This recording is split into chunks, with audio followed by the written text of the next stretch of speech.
దానికి అదే విధంగా మన ఈ తెలంగాణ ప్రభుత్వంలో రాష్ట్ర ప్రభుత్వం వచ్చిన తర్వాత ఒక బండికి 2 ఎక్కువ ఉంటాయో ఒక పిసిసి రేవంత్ రెడ్డి గారు గౌరవనీయులు ఏ విధంగా ఉత్సాహంతో ముందుకుపోతున్నారు, అదే విధంగా మన మహేష్ అన్న గారిని కూడా ఒక భాగంగా దించి వారిని కాంగ్రెస్ పార్టీ కార్యకర్తలు గత 40-50 సంవత్సరాల నుంచి కూడా కొన్ని సందర్భాల్లో పదవులు వచ్చినా పదవులు రాకున్నా నేనున్నాను మీకు ఒక ఆత్మధైర్యం ఇచ్చే ఆత్మస్థైర్యం ఇచ్చే విధంగా నాయకుడు మన మధ్యలో ఉన్నాడు.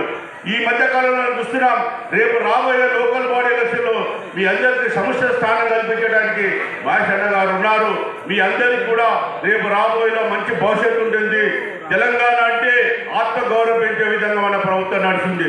ఇలా 50,000 ఉద్యోగాలు ఇచ్చాం మనం.